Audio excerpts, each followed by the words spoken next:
And this time we are also extending this meet to have more of understanding at basic science level, scientist level, so that works on Parkinson disease take up much more pace. That is the primary goal what we are trying to look forward here. And when we started to work, my two best friends, I should tell that Ravi Manjithaya and Ravi Muddashetty. It's very difficult. Many times I keep on telling Ravi, they don't understand. We have a common group which Ravi has to address is the first problem we have it. So it was nice that all three of us sat together and decided that we will do a Center for Brain Research here. So this will be a perfect occasion for all of us to talk to each other and to have a better reach out to most of the people. This is a great event to look forward. I will request Muddashetty to come and give an opening remarks here so that we can kickstart the program following that. Thank you. Thanks a lot once again. Prashanth, and I welcome all of you to CBR. So it's wonderful to host the Parkinson Day program at CBR this year. So I will not take any time at all. So because we have a very packed schedule, we have three distinct sessions. So without much wasting the time, actually I welcome all of you and particularly the speakers of this session. And with that, actually I will hand over the program to be conducted by two young bright students. So they will be taking care of the whole program. One thing I want to actually forcefully insist that please stick to the time. So I request all the speakers to keep your talk to 15 minutes. At 13 minutes there will be a warning bell. I request you to wind up your talk in the next 2 minutes so that we will have time for 1 or 2 quick questions. So we will also have a broad question and answer session towards the end where the patients and caregivers also will be there. So with that, I invite all of you and welcome all of you to this very exciting session, and I will invite Bindu and Rahul to take this program forward. Thank you. Good morning everyone. So without any delay, we'll go with our first talk. So I welcome Dr. Latha Diwakar from Center for Brain Research. The talk will be on animal models in Parkinson's disease. The topic of my today's talk is the animal models of Parkinson's disease. So basically in our lab we are mostly focused on non-motor symptoms of PD. So however, I'll go through different aspects of animal models, how these animal models are induced. So if you look at the distinct features of any neurodegenerative disorders, Parkinson's is the most common movement disorders with motor as well as non-motor symptoms. So if you look at the particular region where Parkinson's disease is getting affected, it is substantia nigra, and you see there is a degeneration of substantia nigra in the postmortem tissues of PD patients. So if you look at different aspects of pathogenesis, disease pathogenesis, what happens in Parkinson's disease is this substantia nigra, which basically has dopaminergic neurons, projects into caudate putamen, which is we call as striatum, and there is an axonal degeneration in the striatum, and there is a loss of dopaminergic neurons in substantia nigra. So if you look at the part of midbrain, we have two distinct regions, that is VTA and SNPC. So SNPC degeneration is basically when it starts, you see observing motor symptoms in the Parkinson's disease mouse. So what is the current management strategies are aimed at symptomatic relief of the disease. There is no pharmacological breakthrough, even PD for many years apart from giving levodopa. And maybe the current research should mostly focus on protecting dopaminergic neurons and associated circuitry components. So with that, if you look at the different trajectory of the Parkinson's disease symptom, you look at, there are mostly in the prodromal phase, you see premotor symptoms which will have constipation, RBD, insomnia, EDS and depression, and then you will have motor symptoms, and which is followed by more complication of psychosis. So for our interest at, for basic science people, what outcomes we can relate into molecular mechanisms is most important thing. So for us, if we see certain symptoms of motor and non-motor symptoms, we can correlate it back to the loss of dopaminergic neurons as well as the molecular mechanisms. So the translational research using laboratory animals should focus more on these behavioral symptoms, which will have which can show the trajectory of Parkinson's disease, and we need a powerful tools to potentially concentrate on therapeutic and neuroprotective mechanisms, and mostly at the prodromal phase. So we are more interested in those prodromal phase of behavioral symptoms. So there are many mice models which are used, like mice, rats, primates, and there are many drugs which are used, neurotoxins are used, pesticides are used, and genetic alterations are used, alpha-synuclein inclusions have been used, and viral injections are being used. But actually no model actually replicates the full pathology of PD. We often use two different approaches to get the full array of the symptoms what we see. So if you look at different types of mouse model across the globe, we have different chemicals like 6-OHDA, MTP, proteanol and paraquat, which are used to replicate the disease. And we have genetic manipulation of alpha-synuclein, LRRK2, PINK, Parkin and DJ1, which are used as transgenic model. And now there are many emerging models which actually use both of these combinations to understand, because more of now any neurodegenerative disorders, if you look at now, the more importance is given to the immune system. So we use both of these models to look at how immune systems are involved in the pathogenesis of PD. So if you look at how these different drugs and psychotic drugs which are initially used in the PD, how this affects the molecular mechanism is, the first drugs which were used was Respirine, which used to inhibit VMAT, and then it was haloperidol, which was used to induce the blockage of D2 receptors, which basically blocks the docking or the release of dopamine. These were the first drugs which were used to induce Parkinson's disease symptoms in mouse. Later, MPTP, which is widely used neurotoxin, which is found to be a component of heroin that acts through glia. MPTP is converted into NPP plus by astrocytes, and then it is taken up by GAT transporters, and then it brings out mitochondrial dysfunction. And there are many other genetic models which basically comes from the genetic mutation of A53T, A30P, as well as LRRK-GV1, which I already mentioned, and PINK. These are all transgenic models, and these few are chemically induced models. Apart from this, there are rotenone as well as paraquat, which also brings about PD-induced pathology. So coming to the work, what we are doing at CBR, we are interested in molecular underpinnings of behavioral symptoms, which is basically non-motor symptoms, and disease progression in animal models.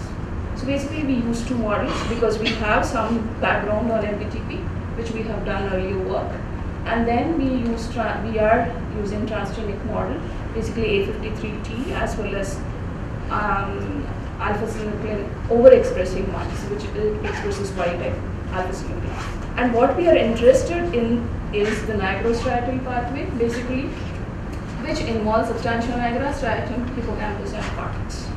So we are basically hypothesizing that if there is a decrease of these dopamine neurons in substantia nigra, which would affect the cortex and hippocampus. And this would happen much earlier, because once the neurons starts dying, it will just retracts the neurites from where it is forming the projections.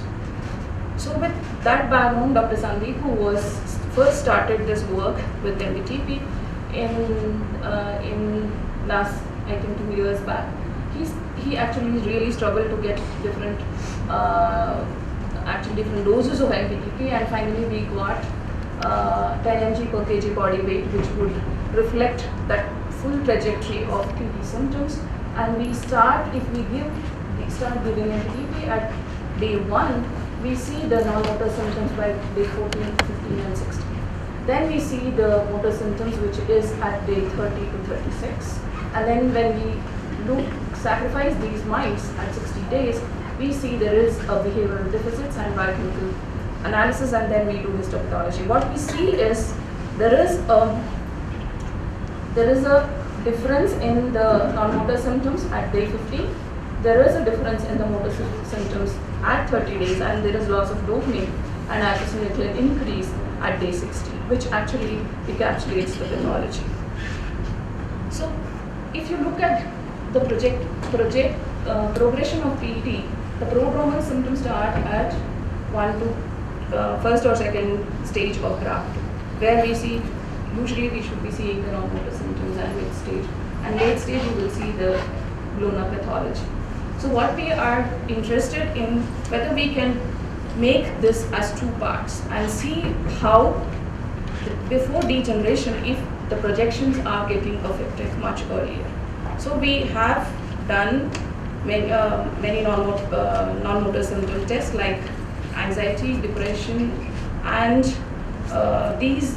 many of these symptoms are shown to be, anxiety-like behavior are being shown to be higher in MTP mouse compared to the saline. But we don't see the pathology of typical pathology of increase in alpha-synuclein and phosphosynuclein and loss of DA neurons at the day 50.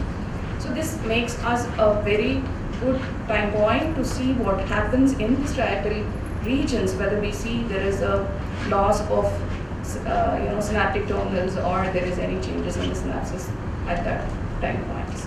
And then when we come to 60 days, we see that there is an increase there is loss of TH basically, and then there is an increase in alpha-synuclein and phosphosynuclein, and there is also loss of that fibers, especially the microstriatal tract is lost at 60 days, which shows the full-blown pathology. So with this background, what we plan to do is that we want to evaluate the excitatory and inhibitory neurotransmitters in different regions of brain to better answer how these neurocirculatory mechanisms are involved, whether the transporters are affected, whether the excitatory and inhibitory neurotransmitters are affected at these 2 regions, and how it contributes to early non-motor symptoms of PD pathology. And we also want to look at how alpha-synuclein aggregation at synapses, basically the alpha-synuclein is presynaptic protein, so we want to see how it contributes to such neurocirculatory pathway, especially in case of non-motor symptoms, and what are the mechanisms and what is the reorganization which alters the availability of neurotransmitters and the transporters. And this is the focus at the lab. I have just given you the flavor of what we have done, the basics, and we are doing all the alpha-synuclein part and the different dopamine levels and the neurotransmitters level in these models. So with that, I would like to acknowledge Scan Trust and CBR for their generous funding. And the initial work was started by Dr. Sandeep, and most of this data is by his work, and this work is continued by Ravi and Manasvi, who is a graduate student. Rehab, who takes care of all the histopathology work. Dr. Shweta is taking care of alpha-synuclein work, and Shisha is our bench. So I thank you all of you for your patient listening. So when you look at intervention in this, looking for rescue, is there points that you identified in the entire scheme where there are point of no returns and things like that, where you feel that certain symptoms can be rescued at a particular intervention and at later stage, because that is also important in the context of it. Yes, so that is the idea really, whether we could protect the dopaminergic neurons when we see these non-motor systems. That's all we are looking at. So what we think is that if there is these non-motor symptoms, especially, we cannot really replicate. Most of the MCI-like behavior, like contextual fear conditioning, other things, what you do, we don't see it in the first trajectory of the disease, what we see. So what we think is maybe if we could rescue anxiety-like behavior, and if we could see whether there is a difference in the neurotransmitters. We have some initial literature saying that GABAergic neurons express differently in striatum in these when there is anxiety-like behavior. So these are few highlights we have. So we would like to see those kind of markers and see whether some intervention would rescue at that time point. I mean, that's what. Maybe even if we could save DOPA, and give at when the motor symptoms emerges, is the what strategy we could use? Is something what we are looking at. Ask you if you see DB bodies like alpha-synuclein as No, aggregated alpha-synuclein or just plain upregulation? We are not seeing the typical punctate, alpha-synuclein. Not typically like Lewy body in this dose of MPTP. We just see there is an increase in alpha-synuclein and there is an increase in phospho. With Western, with immuno and phospho, both phospho and alpha-synuclein. But we are not seeing any Lewy body. Maybe we have to use rotinol. Or you could, rather than using phospho-alpha-synuclein, probably you could do a degeneration protocol so that you see the insoluble alpha-synuclein. You are using the soluble alpha-synuclein. Yeah. Yes. But application for those things in this kind of models, is there any specificity? Yes, the MPTP shows some kind of inflammatory responses. And we have done some, we are planning to do some microglia and also different, whether it regulates or whether it upregulates reactive astrocytes and things like that. That is on the pipeline to see. And the pathways? Literature has shown that it MPTP induction upregulates neuroinflammation. But at what dose we are giving, because what we are interested is in basically non-motor symptoms. We are not really pushing it to go to that pathology where you see everything is fried and you see there is loss of dopaminergic neurons. No, we are not interested in that part. So that's why at this trajectory, but at what time point we see inflammation is what we are trying to see. We have at different time points, like C50, we have at 30 days also some data, we have some data at 60 days. So at this trajectory, where the inflammation is going to play is what we have to first check. And then, how much it has an influence on dopaminergic terminals as well as dopaminergic neurons we need to see. And then look at different immunomarkers. Further to think of, is there any possibility of interventions also happening? Yes. I mean, that's what is the idea. Like first you establish that trajectory and see at what time point we can have that intervention. I mean, that's the idea of having such a trajectory. It is not only in MPTP, even in alpha-synuclein pathology also, we want to do it at different time points to see, at what stage you will really see, axonal projections dying. So that, the intervention can be planned much earlier. The second speaker for this session is Dr. Stezin from Center for Brain Research, and his topic is biomarkers in Parkinson's disease. Stezin. I am a scientific officer with the Center for Brain Research. Before beginning, I would like to thank the organizers for giving me this opportunity to talk on biomarkers of Parkinson's disease.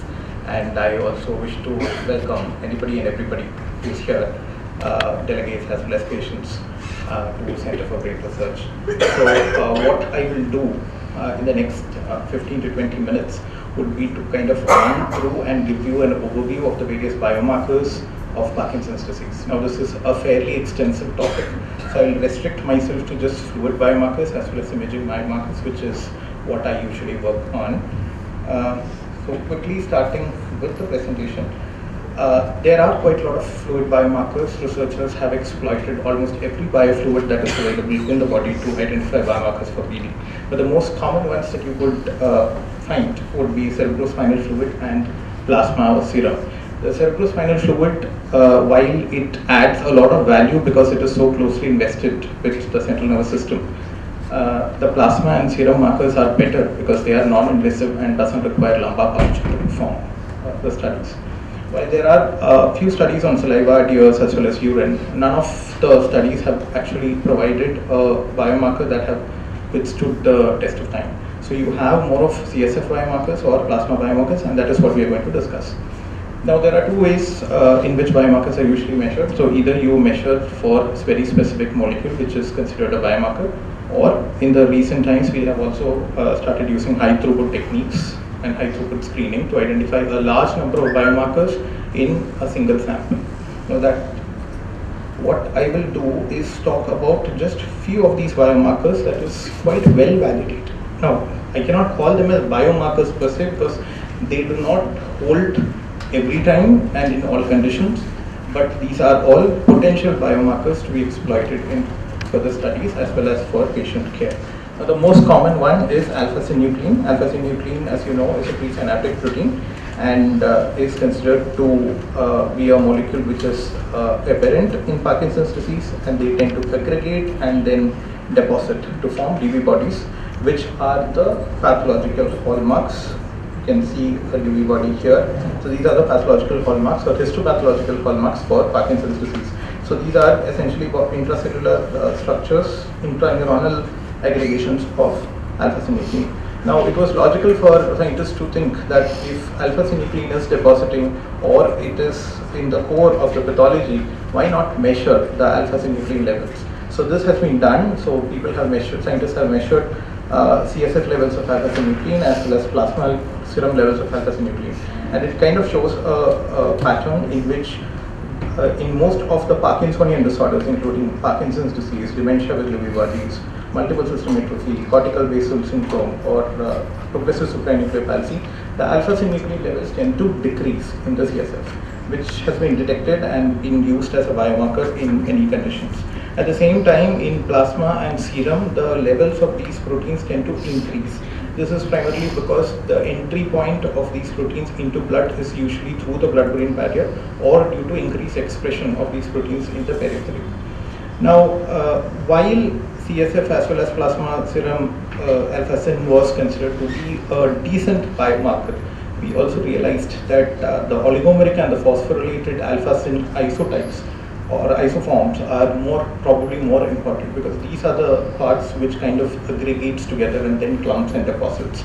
So studies shows that if you measure, instead of using the total alpha-syn, if you measure oligomeric and the phosphorylated alpha-syn, the sensitivity of diagnosis of synucleinopathies, which includes PD and NSA, goes up to 95% and 98%, which is very high for diagnosis. And it also offers a discriminatory potential of 88 and 96% when you try to discriminate PD from other atypical Parkinsonian syndromes. Now, with advent of newer high throughput assays like PMCA or RT-Quick, we hope that we will be able to pick up oligomeric and phosphorylated alpha-syns in extracellular vesicles and as well as deposits in skin or even in other bifluids much more efficiently. So this is a very interesting time to be a researcher for biomarker in alpha-synuclein. Now, alpha amyloid beta and tau proteins are typically markers that you would consider in Alzheimer's disease and other cognitive neurodegenerations. But there are many studies which shows that the A beta proteins and tau proteins tend to interact with alpha-synuclein, and both will increase the chances of aggregation. Consequently, people started looking at amyloid beta and tau proteins as well. And again, it showed that in the CSF levels, the amyloid as well as tau, both were decreased, whereas in plasma it was slightly more increased. But as of now, studies have not been able to identify whether these are very specific for Parkinson's disease or are they more associated with the cognitive impairment that happens with PD. So PD has two states known as PD MCI and PD dementia, which happens in a fraction of patients. Studies show that if there is a dysregulation of amyloid beta and tau, it is most likely an indicator that the person with Parkinson's disease is developing cognitive impairment, and hence amyloid beta and tau proteins are considered to be potential biomarkers to highlight or understand the cognitive trajectories in Parkinson's disease. The third and probably very much upcoming biomarker is neurofilament light chain. Neurofilament light chain is basically the cytoskeletal structure of neurons. So anything that happens to neurons leads to leaching of these cytoskeletal structures into the CSF and then into the blood. So anytime it increases, that usually means there is some kind of neuronal injury. Now if you look at the graph, the histograms that is given, everything is written in short form, but you have Parkinson's disease patients, you have Parkinson's disease, PD dementia, Alzheimer's disease, dementia with Lewy body, normal pressure hydrocephalus, frontotemporal dementia, traumatic brain injury, PSP. Virtually almost every neurological disorder associated with neurodegeneration shows 2-fold to almost 40-fold increase in neurofilament light chains. Consequently, NFL is not considered to be a specific biomarker for Parkinson's disease, but associated with non-specific neurodegeneration. When you combine this NFL with other Parkinson's specific neurodegeneration, there is a potential for actually changing the time of diagnosis from a clinical to a prodromal or preclinical stage. That is why NFL has become an important one. Now, there are many other biomarkers that has been identified through multiomics and high-throughput techniques. I am not going into any of these things. So in the table, I will put those particular teams which have been identified as potential biomarkers in at least 10 studies. So you have all of these, and if you look at the conditions under which they were studies, you can find that you have both PD, you have AD, you have non-specific neurodegeneration, all of it. So probably in the next 5 years or 10 years, you could see any of these biomarkers coming into clinical scene as well. In addition to that, there are some other techniques. I told you that you can either identify specific molecules or you could use some high throughput techniques. So this is an example of a paper from Dr. Phalguni Alladi's lab, in which we worked. What we did was we used CSF from patients with Parkinson's disease and normal pressure hydrocephalus, performed mass spec based proteomics, and then identified all the upregulated and downregulated enzymes. And we found, it's not very clear there, but we found a total of 28 proteins which were upregulated, out of which fibrinogen and complex factor H were considered to be very good at discriminating PD versus other non-Parkinsonian phenotypes. So there is quite a lot of potential for all proteomics, lipidomics, metabolomics, glycomics, transcriptomics as well as genomics as biomarkers for Parkinson's disease. Now, quickly jumping from fluids to radiological biomarkers. So almost every radiological modality has been used as some kind of biomarker or the other. So you have CT scans, which show some kind of biomarkers. You have ultrasound, which has been performed in Parkinson's disease, which also is considered to be a biomarker. But I'd like to restrict to the common ones, which are the magnetic resonance imaging as well as the PET and SPECT, which are molecular imaging. Now, this is probably the most common way a clinician would kind of diagnose a case of Parkinson's and differentiate it from other atypical Parkinson's. So this is all figures of what an MRI looks like in different kinds of atypical Parkinson's. And so if you see this part of the brain which I am highlighting, that is the hindbrain structure that kind of looks like a hummingbird or a penguin. So that is known as a hummingbird or penguin sign in PSP. You see this, you know that there is something wrong with the midbrain, which is a sign of progressive supranuclear palsy. The same thing, when you look axially, you can see a Mickey Mouse like structure here. So that's another pathognomic mark. In another synucleopathy known as multiple system atrophy, you can see this particular cross-like structure on the pond, which looks like hot cross band, right?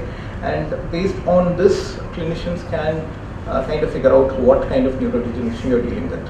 But again, these are not considered true biomarkers because when you see the sign, the person has already developed a lot of clinical symptoms. So only in diagnostic confusions you would use this as a biomarker. Rest of the time, it is, based on the clinical symptoms, it is quite apparent that it is Parkinson's disease. Now there are some planimetric techniques where you could measure different areas of the brain, different parts of the brain, create ratios, and then identify, differentiate different types of atypical Parkinson's. This is just an example of something known as midbrain indices, which is used in progressive supranuclear palsy. But again, these are not true biomarkers, but these are very good clinical markers to use in clinical practice. Now coming to the biomarker part.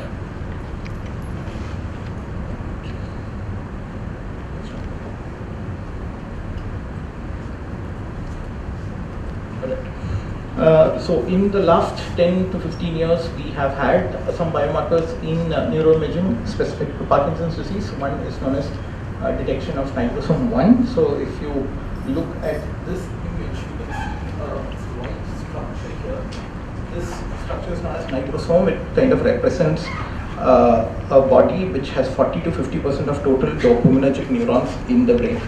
So once that white part kind of starts disappearing, as in this case, you would consider this as a sign of Parkinson's disease. Again, the sensitivity of this detection is only 95% and pooled sensitivity specificity of 90%.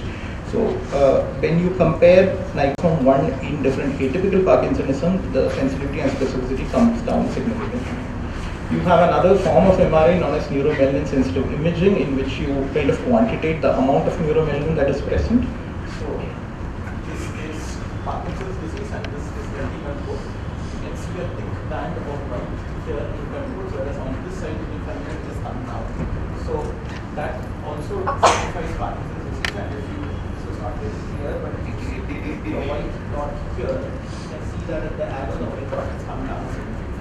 So that is also a loss of neuromelanin in the brain, and it is also considered to be a biomarker for individual cases with Parkinson's disease. Now, visually looking at this is one thing, and when you are looking for a study or a biomarker, you would obviously do contrast ratio scans and additional sequences and volumetry to give a value based on which you would research. Now, just like neuromelanin quantification, iron quantification has also become a very important biomarker in Parkinson's disease. The basic idea is that, when there is degeneration, iron deposits increases. So in iron quantification, what you are essentially looking at is how much of signals are picked up by the iron molecules. So in this image, if you see Parkinson's disease, you see that the substantial level is very white. Whereas in this one, it is. So that is also now considered to be a biomarker for Parkinson's disease with reasonable sensitivity as well as specificity. But then if you look at what is written below, most of these can also be found in other synucleinopathies, in AD, as well as other typical Parkinsonian syndromes. Consequently, much more of studies are required in these fields for diagnosing PD.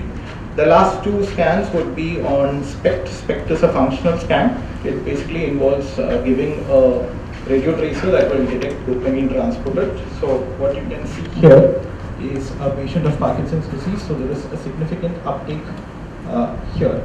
But that when compared to the various patients of dementia with Lewy body or essential tremor or Alzheimer's disease, you can see that there is a significant variation, and this variation is also considered to be a diagnostic biomarker. DAT scans are very commonly used in clinical practice as a biomarker even now.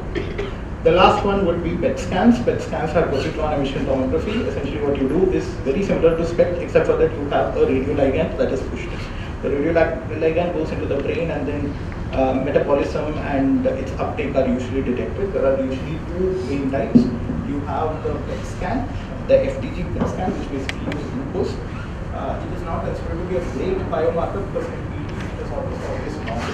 Whereas in all the other disorders, it is quite abnormal. So if you want a differentiation between PD and atypicals, this is what you use. And the last one is PET. You can see the uptake that has happened and the loss of the red signals in Parkinson's disease.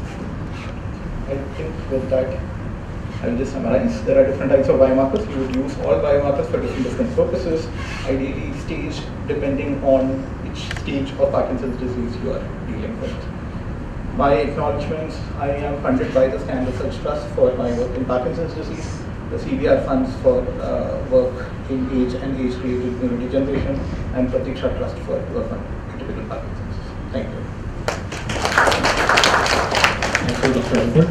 We can have one or two questions.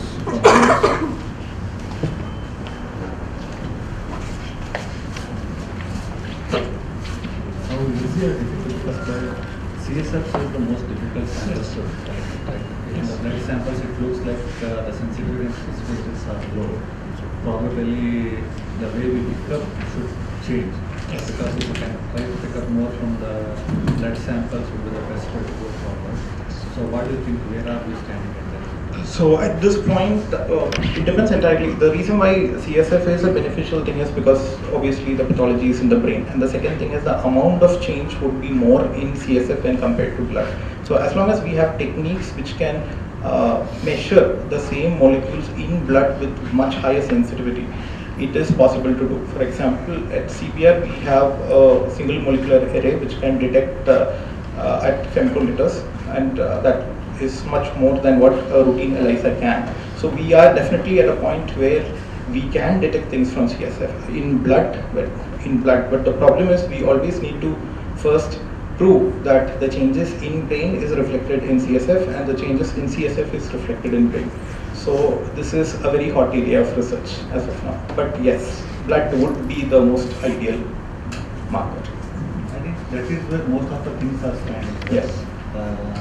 Somewhere we need to start more into other blood biosamples and quickly to prove that. Yes. Nice talk. How do you differentiate between SPECT scan and DOPA PET? Because nowadays DOPA is not available easily. We are depending on more Tronat scan. So how do you see the sensitivity and specificity between these two? The specificity I have mentioned it here. So for depends on the PET scan. If you use FDG PET, this is FDG PET, the sensitivity and specificity for Parkinson's detection is very poor, because irrespective of the amount of degeneration taking place in putamen, the glucose metabolism is still very normal. But if instead of FDG you use DOPA PET, like you said, the sensitivity is much higher. You see more than 93 and 95. Whereas in SPECT scan, it is almost yes. But I personally feel that at least based on clinical experience, SPECT tends to work slightly better than PET, simply because the amount of knowledge that we have on SPECT is much more than PET. As a clinician, to Prashanth and your position, at subclinical level, is it really possible? Because often the manifestation of symptoms not an issue. And the second part is, as Dr. Guru was asking, regarding the spectrum, application of artificial intelligence, regarding the functional aspect, is already going on with the process. Finish of IISc, yes, interpreting the images in the neurodegeneration. But first one, I would like to hear from Prashanth. Yes, at one level, subclinical level, these biomarkers, does it have really significant? How much? Levels, I think only Albert should take. It's very, as a clinician, it's very So it's like a threshold, right? From where up to where which is normal, which is a normal wear and tear of the neurodegeneration is happening, and at what point it reaches a threshold to survive. The whole research currently is going in that direction to tell that first is to prove that if this is increased or reduced in certain biosamples, that is the value of that. I think the whole work is in that direction, and then to have a threshold for that. That is why each lab is having their own standard values at this point of time. It's not standardized across the globe with a single numbers, and testing methodologies varies, and that is where the limitations are there. Identify field itself at subclinical is possible. It may not be. So that the whole biomarker concept is at that level only, right? The whole biomarker concept is to recognize PD at subclinical, either from biosamples or from imaging technologies or clinical symptoms. So all the biomarkers come into role. So currently we don't have anything that if you have this, this is what it is. We are not at that level, at that sensitivity. Thank you. With regard to the AI ML part, while I have quickly gone through this, all of these are quite quantified. There is some quantification method that is there. Now, obviously with AI ML, when you are looking at very large data set, you are dealing with identification of patterns which are not seen by routine human beings like this, or are probably outside our processing capacity. So that is where artificial intelligence would definitely add benefit. So from that subjectivity associated with a single clinician or a group of clinicians taking a call based on a particular value, we hope that AI/ML would be able to add more objectivity to it. So that's why this AI/ML has become a very hot topic in almost every field of research. Okay, thank you, Dr. Albert. So the next talk is by Dr. Shweta Ramdas from Center for Brain Research, Bangalore. The talk is on Parkinson's genetics in India. Good morning, everyone. So Latha and Albert have really sort of set the stage for me, and I'm going to talk about something slightly different, where I'm not a PD expert. So I was instead going to give you an overview of how population genetics can sort of really help us get insights into the molecular etiology and the mechanisms underlying Parkinson's disease. So this is familiar to all of you, but sort of from a geneticist's viewpoint, we traditionally classify Parkinson's into familial and sporadic, with familial being a very small percentage of Parkinson's cases. And traditionally, for the last 40, 50 years, we've used pedigrees and linkage studies on these familial cases to identify the causal genes for Parkinson's. So right now we have a small but sort of consistent list of genes that keeps popping up every time we have these cases of Parkinson's, of familial Parkinson's disease. On the other hand, for the 85-90% of sporadic cases where we do not have a family history, studies have been more recent, and there have been, over the last 20-ish years, these population-based studies. Initially, they were genome-wide association studies that used microarrays, where you look at common variation across large populations and compare the variants seen in cases versus controls to identify these variants associated with Parkinson's disease. Now, with sequencing becoming cheaper and more common, these population-based studies are now sort of shifting towards sequencing, where we can identify both common and rare variants that together lead to your increased risk of PD. One thing I want to highlight is that even though geneticists and often clinicians we separate sporadic versus familial, and we sort of think about risk factors versus Mendelian variants, in terms of the genes that we identify, we've identified 90 risk loci from these population-based studies, but there's a significant convergence of these 90 risk loci with the genes identified from familial-based studies. So there is a convergence of molecular mechanism, even though we sort of think of them as familial and non-familial, at the molecular level there does seem to be a significant convergence, and thus there is a benefit to be gained by looking at these population-based studies. One example of that I'll illustrate at the MAPT locus. So from all of you are familiar with sort of the familial studies showing very, very strong missense or splice mutations in this gene that are associated with high risk of PD.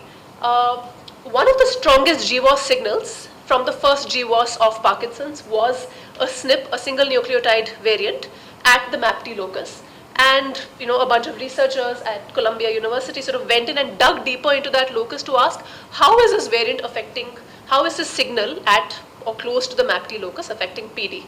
And what they saw, I'm going to use the pointer, what they saw here is that having different genotypes or having different alleles at this one particular disease-associated position in the genome led to different levels of the inclusion of exon 3 of the MAPT gene. So splicing, this is a splicing variant that has been associated with PD, and sort of gives us another potential mechanism by which a variation or genetic variation at this locus can lead to PD. So from familial studies, it was primarily exon 10, that splicing at exon 10 that was associated with PD, but sort of adding these population-based studies gives us more mechanisms by which that connect the gene with the phenotype.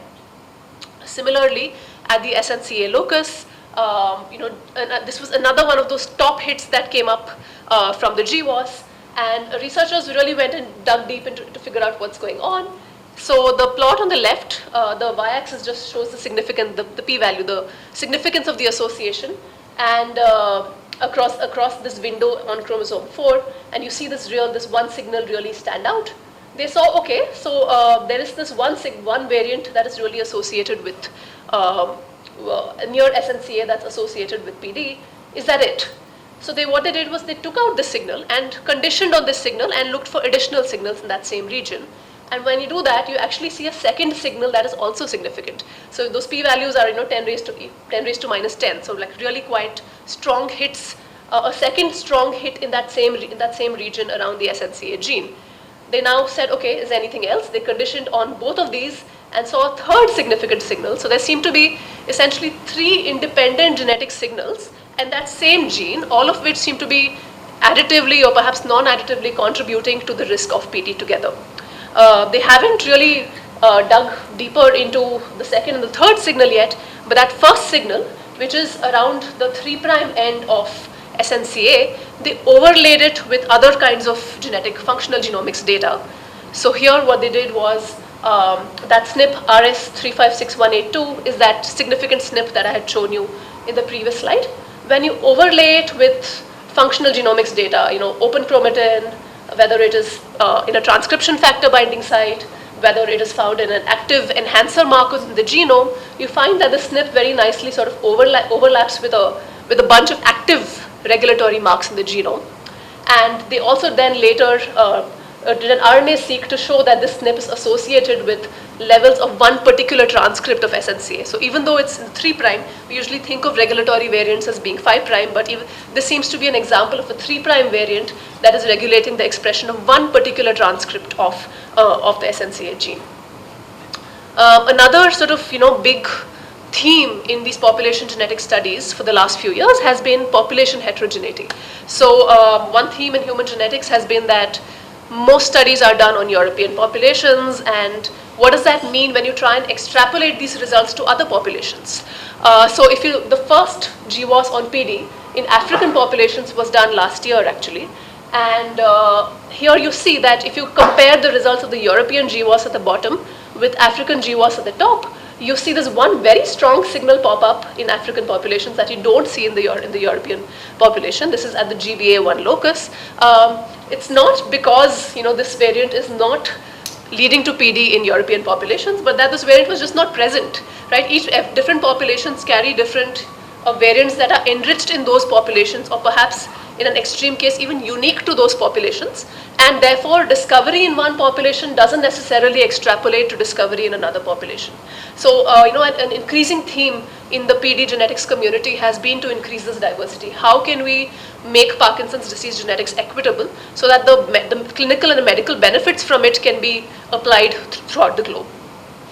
In fact, the same group also sort of looked at those 90 risk loci associated with PD, and they looked at the effect sizes across different populations on the y-axis.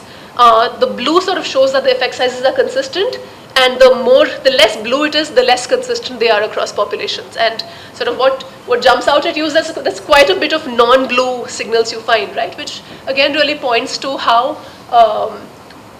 the results we see from European based studies may have to be treated with a pinch of salt when you try and extrapolate them to other studies. And this might hold true in the context of India as well, though sort of it's unlikely that the difference between European and Indian populations are going to be as much as the difference between European and, let's say, African populations. So another big theme in the population genetics community has been the use of what are called genetic risk scores. So if you combine your genetic risk across the genome into a single score, can that be used as a biomarker or as an early predictor of PD? People have been very excited about this because it can be, you can get your polygenic risk score at birth, right? You don't have to wait for any symptoms for your risk score to be calculated, and an early estimation of this risk score can really help you, let's say, with early interventions, lifestyle changes, and so on. This has been it's sort of becoming mainstream in the field of cardiovascular genetics, right? Where sort of it's actually becoming a commercial, it's getting into the commercial realm primarily, and there was this one landmark paper in 2018 that led to that. So the two plots here are from this paper by Amit Khera in 2018, where they showed, if you look at the second plot on the right, if you sort individuals by their genetic risk score for heart disease, right? Only based on genetics, you're sorting individuals into percentiles. So these are individuals with the lowest risk for genetic risk for heart disease, and these are individuals with the highest genetic risk for heart disease. And then on the y-axis, what you're plotting is how many of them actually got a heart attack in the time span that they were studied for.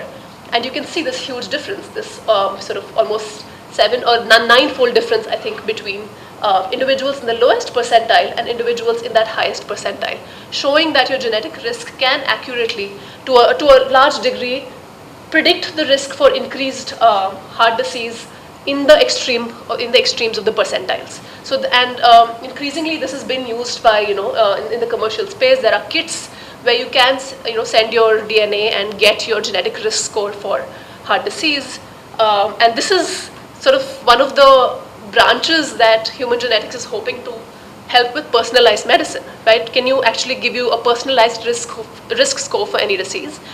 For PD, we are not quite here yet, and I think this is where one of the challenges lies. Compared to heart disease, PD does have less heritability. There is less of a genetic component to it, so it may be a more difficult, difficult challenge in the case of PD.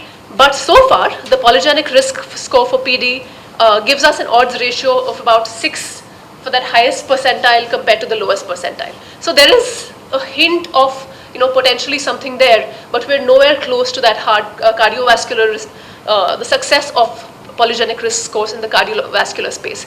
But this is one potential area of that could be very exciting for early biomarkers and early risk prediction.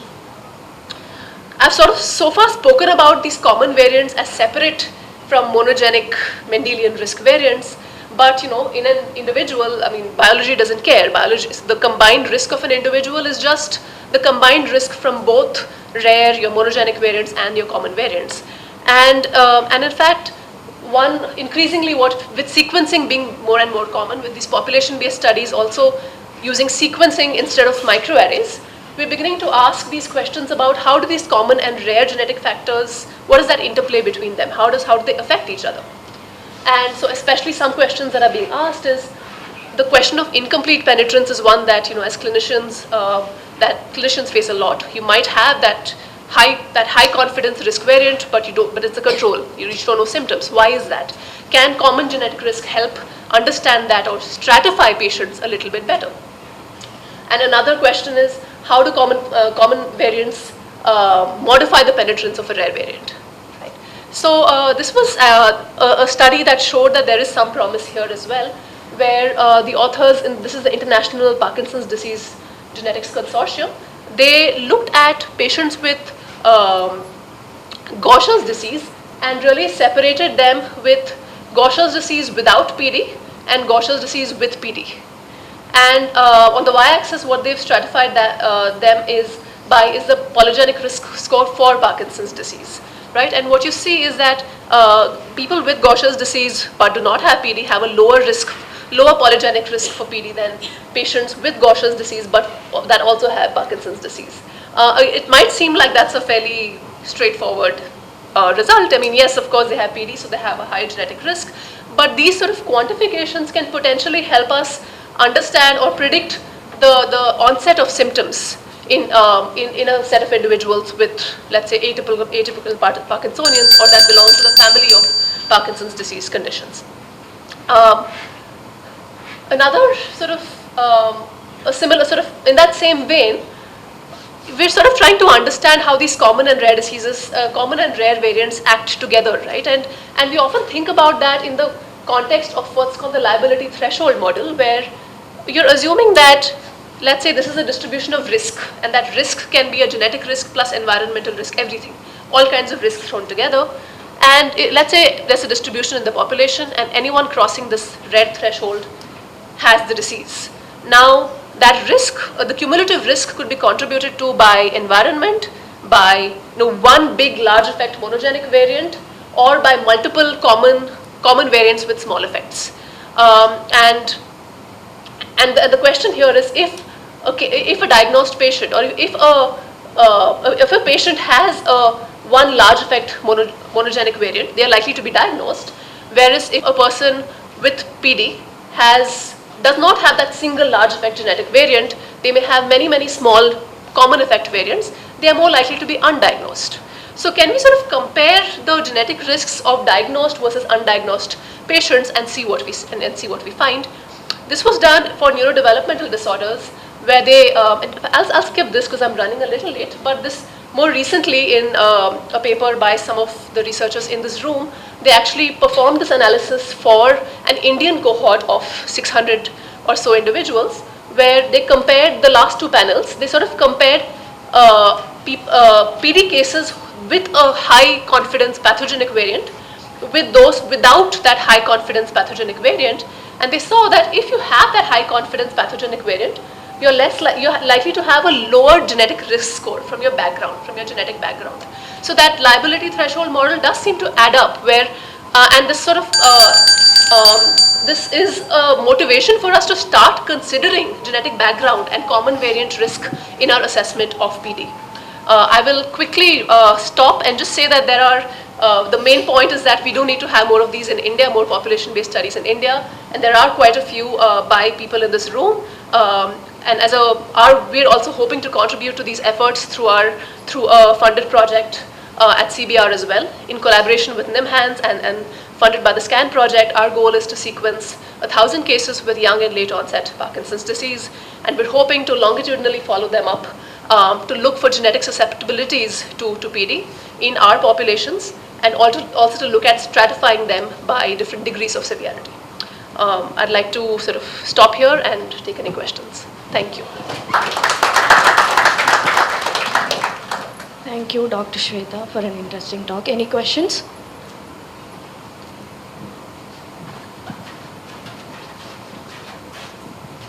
Nice talk. Very naive question. Somewhere you mentioned that Caucasian versus Africans and Caucasian versus Indians may be different, may not be the same, and we may be more closer to the Caucasians, if I understood right. Yeah. Can you just shed light on that? Yeah. I did run over that very quickly. I think what I meant was that genetically, if you plot just genetic distances between different populations, we are much closer to European populations than, let's say, Africans are. The most, distinct population is the African population, so you would expect more differences.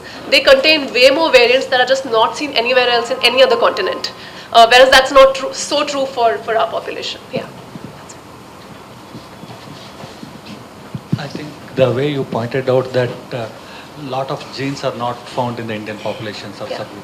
So we are noticing that a lot of VUSs are coming up, and I think that is where the research is stopping for us. We need to have a lot of functional studies are required to understand what is the importance of all those things. How well we are equipped to do those type of studies. That's the question. I thought if you have any answer on that, you can let me know. Yeah, I think that is the challenge we are facing as well. With our work, I think what you have actually three classes, not monogenic, not diagnosed versus not, but it's diagnosed, VUS, which is this huge list, and then not, right? And yeah, I think I don't have an easy answer. I wish I did, but I wonder if we can sort of incorporate these statistical methods to try and maybe understand which subset of these VUS are more likely to be true causal versus not.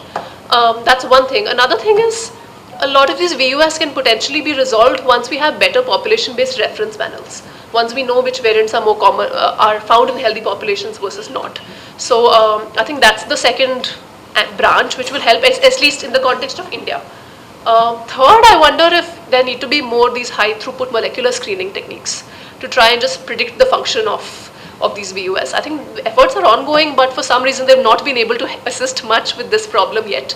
But that would, I think, be very helpful. But if anyone else has thoughts on that, I think that's the challenge of our times, and it'll be helpful to have a discussion. I think the primary point was that only because at this point because I'm part of the Global Parkinson's Genetics Program, and so people want to fund for us for PhD programs.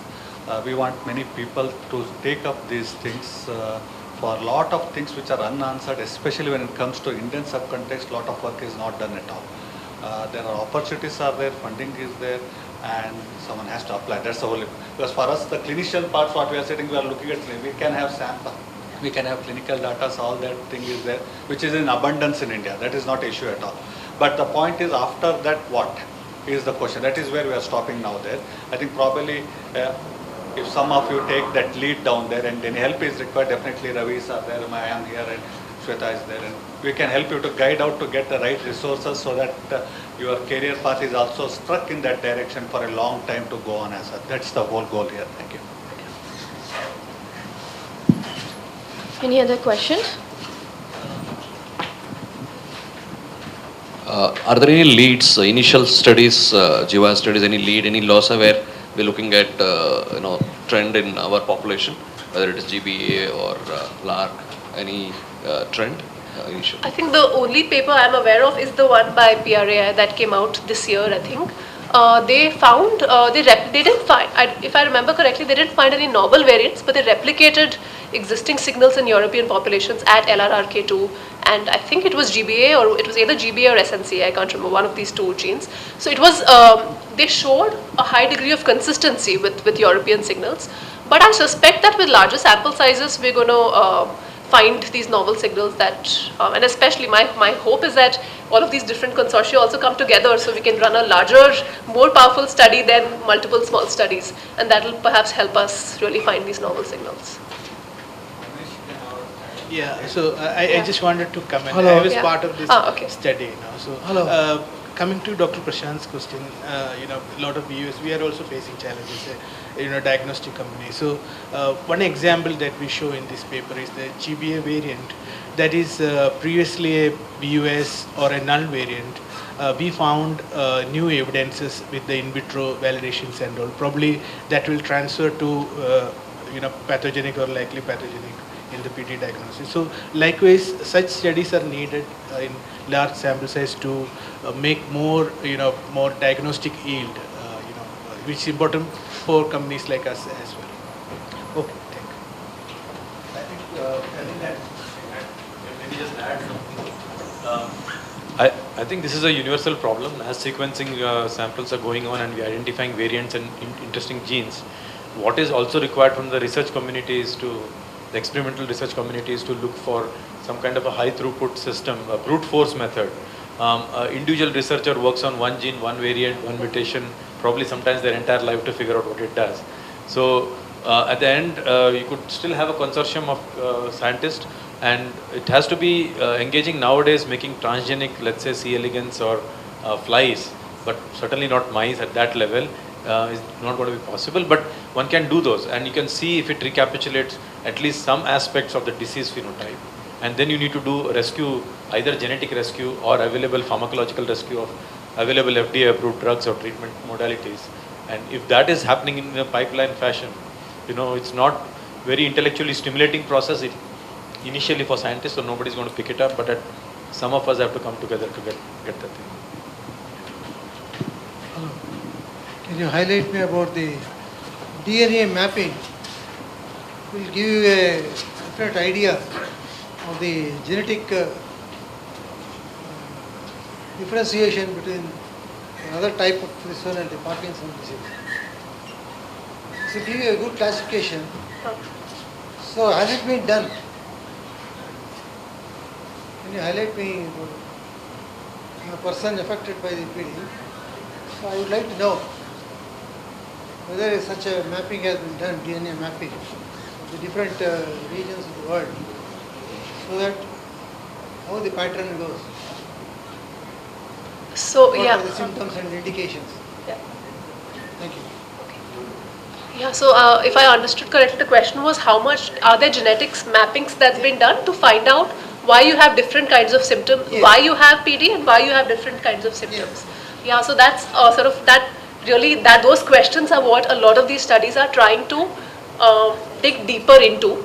There have been a lot of studies where for some very well-known mutations, we know, we have a good sense for what is the risk for PD, for Parkinson's, and what kinds of symptoms they tend to be associated with. So there's a small subset of mutations for which we have a reasonable idea, but the challenge is that these explain a very small fraction of the cases. So there are a lot of people, in fact most people, for which we don't have that mapping done, and that's what we're hoping to do with these studies.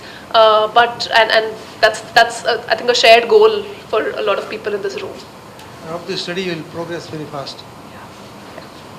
Thank you. The next talk is by Professor Ravi Manjithaya from JNCASR Bangalore. The talk is on autophagy and movement disorders.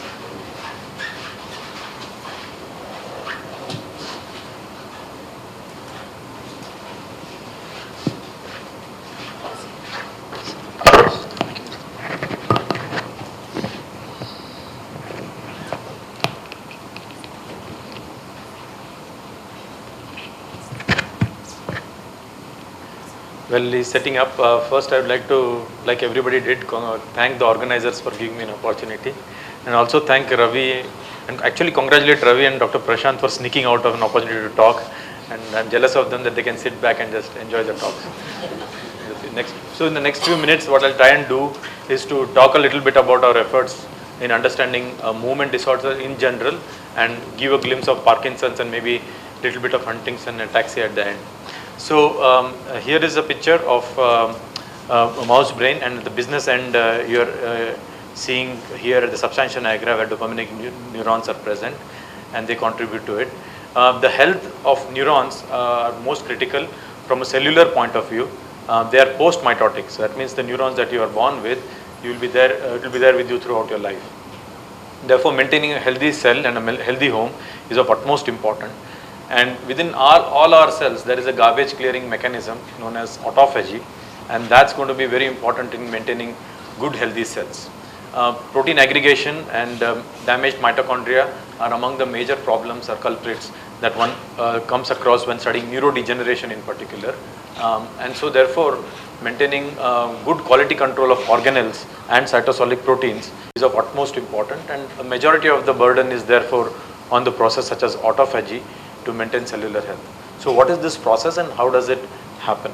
So autophagy is a very conserved process which involves forming a membrane inside a cell like a Pac-Man, and this Pac-Man can go and grab anything and everything inside a cell, including mitochondria, peroxisomes, damaged proteins, protein aggregates, ribosomes, and engulf them in a vesicle known as an autophagosomes. This is a way of putting everything in a trash bag, and so it isolates everything from the cytoplasm, but its degradative ability, that means to degrade all this and clear whatever is not required, is attained when it goes eventually and fuses with the lysosome inside the cells. So it's a two-part process. One is capturing and then clearing, and unlike your vacuum cleaner, this is really interesting because it can recycle. So everything that is broken down in terms of amino acids and nucleotides and sugars and all can be recycled back to the cell for energy. So it comes with benefits of good housekeeping, and so Pac-Man is the take-home message for people who do not get the rest of my talk. But autophagy is this Pac-Man which will go and grab damaged organelles, proteins actually, aggregated proteins that are neurotoxic in nature. It could cause Parkinson's, Alzheimer's, Huntington's, ALS, or a spectrum of other aggregate-prone disorders as well. And so, so what we call in simple terms is autophagy as the intercellular Pac-Man. And so in yeast, for example, how do we study these aggregates and do it? Difficult to get neuronal cells and work with them. Even in the experimental conditions, they're hard to grow, and to do lots of experiments takes a lot of time. And one of the key observations was done was Susan Lindquist. I'll show a photograph in some time. And she showed that aggregate prone proteins, if you take them from your brain or wherever and put them in humble yeast, even they show aggregate formation in yeast cells, which have nothing to do with neurodegeneration. They don't even have a brain for that matter. But they also recapitulate the aggregate problem and also show cytotoxicity. So you could overexpress proteins that cause Parkinson's, Huntington's, ALS, or Alzheimer's, and you can express them in cells, and what you will see that if you don't have autophagy in them, you see bigger and bigger aggregates that are forming in these cells, and these cells are not very happy and they eventually die. So what one can use is, you start with this, and I'll see where it is. I'll show you how we can go up to a preclinical mouse model, for instance. But this process is conserved. The autophagy happens in yeast cells. That's exactly where it was identified in terms of mechanism, and it also happens in our neuronal cells or rest of our body cells as well. So how can we leverage simple yeast to get to the point where we can talk about therapeutics in humans, right? So Susan Lindquist is the pioneer. She first showed that such proteins can be done in yeast and they can show protein aggregation and all, but she did not touch autophagy, and that's I think where we had a chance. So what you could do is you can take proteins like alpha synuclein and you can put them in yeast cells. They should be evenly distributed. These are 2 yeast cells, for instance, but instead of that they show big aggregates and big problems here. These yeast cells will eventually die, and when they die they will come in this box here. But you can take such cells now and you can throw in a bunch of molecules, and you can ask, are there any molecules that can rescue these cells from dying, and do that in a process of autophagy, meaning by these aggregates are taken up and dumped in the garbage where lysosomes degrade, and then look for proteins like or some small molecules that can rescue this yeast from dying. So this is a simple reductionist approach. First, break down the problem of protein aggregation and ask whether protein aggregation can be cleared using autophagy in these cells. Okay, And this is a high throughput screening process. And so in this screen now, if you are conserved genes in yeast also, you can throw in your gene candidates, you can throw in your variants, and you can see how those affect protein aggregation and clearance, and this can also be used as a process. Now why we started with yeast is obviously it's very easy to use, but the process of autophagy is very conserved. So what you can do is you can make such aggregate prone yeast cells, run it through a whole battery of small molecule screening, identify molecules that work through autophagy, and now then go to mammalian cells or human cells, for example, human neuronal like cells, and ask whether any of these molecules that help the yeast will also they help mammalian cells. And once you use that, then you can use that platform to tease out the mechanism by which these molecules work, which is interesting for us as basic researchers. But the trade-off is they may have some therapeutic potential, which you can then test in preclinical mouse models and ask whether a PD mouse model, for instance, like an MPTP mouse model, will there be any benefit of using autophagy inducing compounds and so on. So we try to harness the conserved nature of autophagy to address these kind of interesting questions. I understand today's interest is more on therapy and trying to see what else you do. So I'll skip many of the basic studies that we have done in mammalian cells. We can look at these molecules, we can see what is the mechanism, what kind of proteins they target, what is the mechanism by which autophagy now goes and captures the aggregates, why it was not doing normally in the cells, why when we induce them with this molecule only it is going and clearing the aggregates, those kind of questions we can ask. But once our top molecules are there, we can then move on to mouse models such as this, like an MPTP mouse model, and what we can do is we can look at substantia nigra pars compacta, which Latha has already very nicely introduced. When you give them, you can see that many of these TH positive neurons in the red bar get wiped out over a period of time. But if you have autophagy inducing compounds and if you give them at a time, either before they see the toxin MPTP or along with the toxin MPTP, and you continue giving this autophagy inducing drug for some time, you will see that there is some amount of cytoprotection. That means you don't see them completely getting wiped up, and also when you do TH positive staining, they look little interesting and you can start studying what it is. So by examining these kind of sessions, you'd come to know that the molecule actually seems to be having some cytoprotective action. So does it cross the blood-brain barrier? And that's something what we check. We can look for some molecules, or not all of the molecules cross the blood-brain barrier, but that's a major problem for some of the molecules that work in nicely in yeast cells or mammalian cells. But when you actually work with animals, it's a different ball game. So we need to test whether they cross the blood-brain barrier as well. So how do they actually work? Do they really induce autophagy in the brain? So you can look at TH positive cells here in red color, and you can look at this some green dots that you're seeing, suggesting that autophagy, that Pac-Man that I was talking about, was getting induced. And you can also use an antibody that is a generic antibody to look at random protein aggregates that may be forming in these cells, perhaps due to MPTP treatment. And you can look at the steady state levels of these molecules, the protein aggregates, using A11 antibody. And you can quantitate that in a manner to see upon treatment with an autophagy inducer, do you see any benefits or things like that. So you can check for autophagy aggregates in the brain. So far I showed that a molecule that you can discover using simple yeast can be used to induce autophagy in the brain. But as Latha again pointed out, many of the things you have to have a behavioral output for some of these things. And some of the motor associated events that we looked at. So in the previous slide, all of the work we collaborated with Phalguni Alladi for her. I'll show her photograph in there and you'll see her in person later. So for the behavior paradigms that we worked with, we did open field exploratory experiments and also rotarod experiments. And in these experiments, mice generally tend to move they're inquisitive, they can balance very well, and if you put them in an area, they'll start and go and exploring the area. When you have this MPTP treated mice after 7 days post injection, you will see that they're less exploratory in mood to look around the area, and also are not able to balance very well on a rotating plan. If you protect those neurons by giving autophagy inducers, like what we have shown and others have shown, it's possible therefore to retain those neurons and also see a concomitant increase in its ability to not only explore the area but also balance on the beam very well. This gives us confidence that autophagy induction not only shows beneficial effect at the cellular level but also at the organismal level in terms of showing the balance. What we had a tough time publishing this work at one point of time was the fact that autophagy is an intracellular process. That means it happens within your cells, and we know that in late stage Parkinson disease or neurodegenerative diseases, many of these neurons are dead and they're not there in the brain. So if you wait long enough, for example, for all the symptoms to set in and the neurons to die, then autophagy is not going to happen in those cells. So we try to make the point that is a uniquely an autophagy inducing event. So if you wait long enough and then repeat this experiment, you're not going to see any kind of rescue, because now you're going to see that the whatever rescue that you saw in terms of behavior is not going to happen. Okay, so trying to move the slide. Yes. So the blue ones actually are the negative controls. This is the same experiment in green, except that we waited long enough and then gave the autophagy inducer. For the once the neurons are dead, it doesn't work.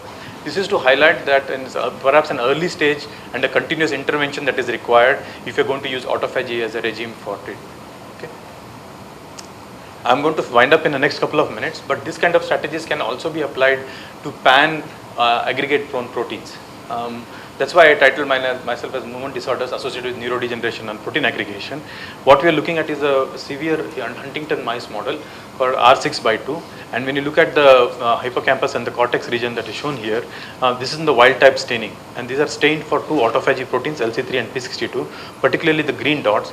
And what you start comparing across both the pictures, if you squint your eyes a bit, you will notice that lots of green dots that appear mostly in this right side part. And these are those giant protein aggregates that we are talking about that are toxic in nature and for which autophagy has failed to clear them, and that is associated with the disease as well.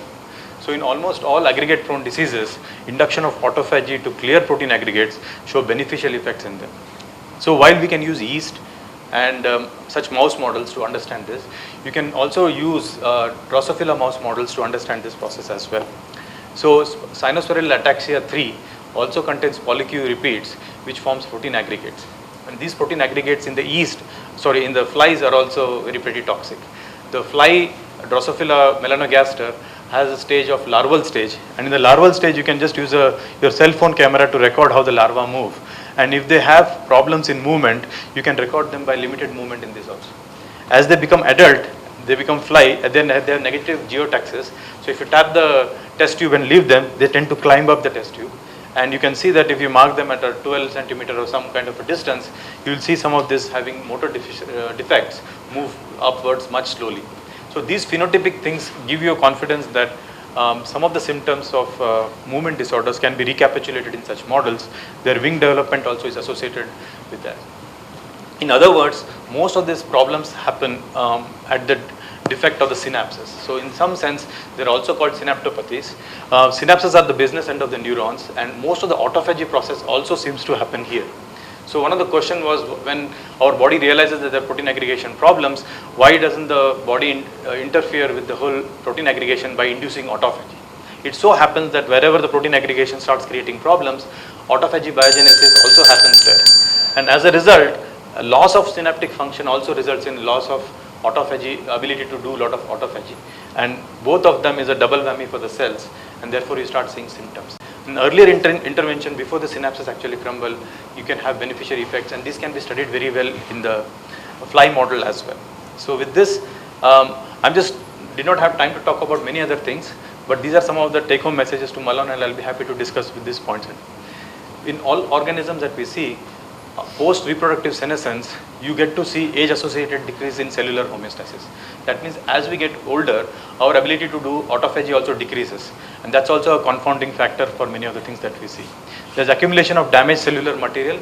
So over a period of decades, you're going to see buildup of many protein aggregates. And some of the sporadic cases can explain some of the things that we're looking at. Mitochondrial dysfunction is considered as one of the major factors. The ROS production can trigger protein aggregation. So there is people who study mitochondria and people who study protein aggregates, and they always want to tell who starts neurodegeneration before protein aggregates or mitochondrial dysfunctions as drivers of neurodegeneration. If you understand this process, then you can try to mitigate the problems by removing dysfunctional mitochondria by doing mitophagy, as well as agriphagy to clear protein aggregates. And these have benefits of restoration of cellular homeostasis. Cells that can do good autophagy and do this job live longer and are able to fight stress better. And this has been shown in almost all mouse models.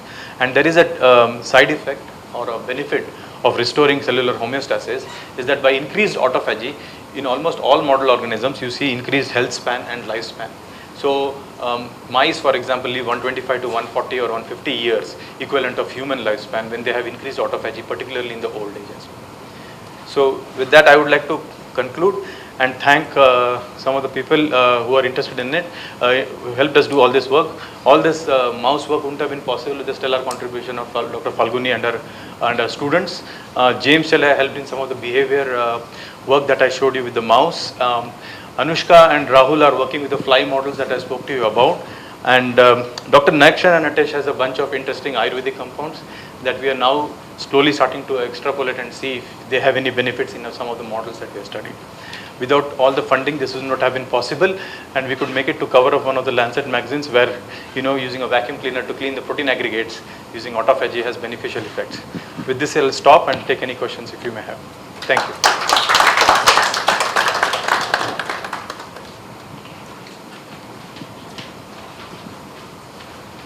Ravi, very nice talk. So more recently there's a lot of focus on synaptic autophagy. So is it mechanistically different, and if so, like the compounds which may improve the synaptic autophagy could be different? Is there any work on that, and how that could benefit neurodegenerative disease? The first part answer I know, second I don't know. So this is the soma, and so your nucleus, ER, Golgi, everything is here. The membrane that is required for making autophagosomes in all the cells that we know starts here. So lots of autophagy should actually happen here. But the surprise in the field came when people found out that less amount of autophagy is happening here. Most of the autophagosomes, the trash bags, are made here. So all the problems associated with the synapse are collected here and transported via the axons at 10 millimeter per day. So the transport also is pretty slow. And then it comes here to meet the lysosomes for degradation. So you start collecting from everything from here, transport here, and then degrade here. Now if the synapses go, then that process also slows down. So in my lab, one of the things that we've initiated is to look at local synaptic autophagy regulators using the fly genetics, and we have found some new genes that can induce autophagy locally here. So if you locally induce autophagy, you can prevent synaptopathies, and therefore you can rescue the cells from dying. But no compounds yet. So we'll have to think about a way of using this as a model to do a screen, which is very challenging, and that's why the field is, I think, or cortical neurons or some primary cultures we can use, and perhaps then use local synaptic damaging compounds, and then on top of that you can have. One other set of experiments we are doing with Manipal, where we are adding alpha-synuclein aggregates that I think in NIMHANS Shiva is doing, and then we are adding onto these cells and hoping that it will damage the thing, and in presence of certain compounds we can see rescue. That's an ongoing one. Thank you. Thank you, sir, for the talk. So the next speaker for this session is Dr. Phalguni Alladi from NIMHANS Bangalore, and the topic of her talk is Parkinson's disease, current research in India. Have given an overview of the current scenario of research that's going on in the country. So I took a little detour and looked at the historical aspects. So this is just a review of the studies which have been conducted thus far, and has very little of my team's contribution to this particular collection. So we begin the thing with an ode to the stalwarts. Some of the stalwarts whom the freshers would have never had the opportunity to see. Some of us have met them. Some of us have even interacted with them, and which probably seeded the inquisitiveness to work in the field of Parkinson's disease. We talk about two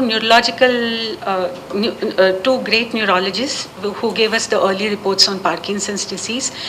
First is Dr. Niyogi TP, who was a clinical surgeon. That used to be a position once upon a time, who diagnosed or who identified unusual, people suffering from an unusual type of Parkinsonism. They were basically miners from the Madhya Pradesh region, and they were chronically exposed to manganese intoxication, because these are the manganese mines. And they found reversible Parkinsonism after inhalation of pesticides. So that was another subset. He sent these patients for treatment under Dr. N.H. Vadia, and they found that these were indeed typical Parkinson's disease patients, and that probably set the tempo for Parkinson's disease focused research in our country. Another stalwart whom most of us in Bangalore know is Professor R.M. Verma, Professor Raja Martand Verma. He's a neurosurgeon by profession.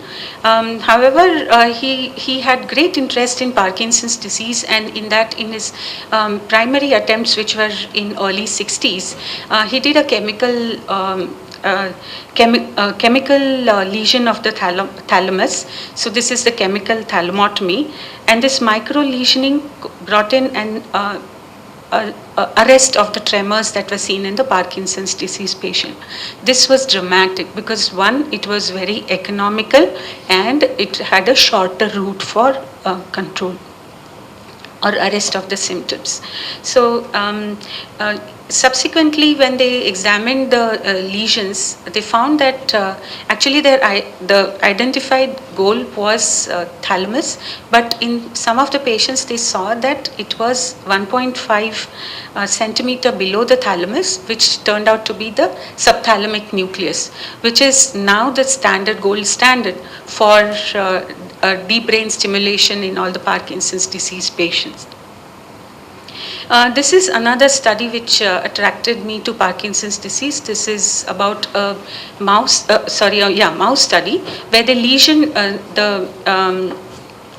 this is a rat study where they lesioned the adult rats and transplanted a fetal dopaminergic tissue in the striatum. And they allowed the rats to survive for around 300 days, and they found that these the dopaminergic neurons as well as the striatal MSNs, they develop Parkinsonian pathology when they were allowed to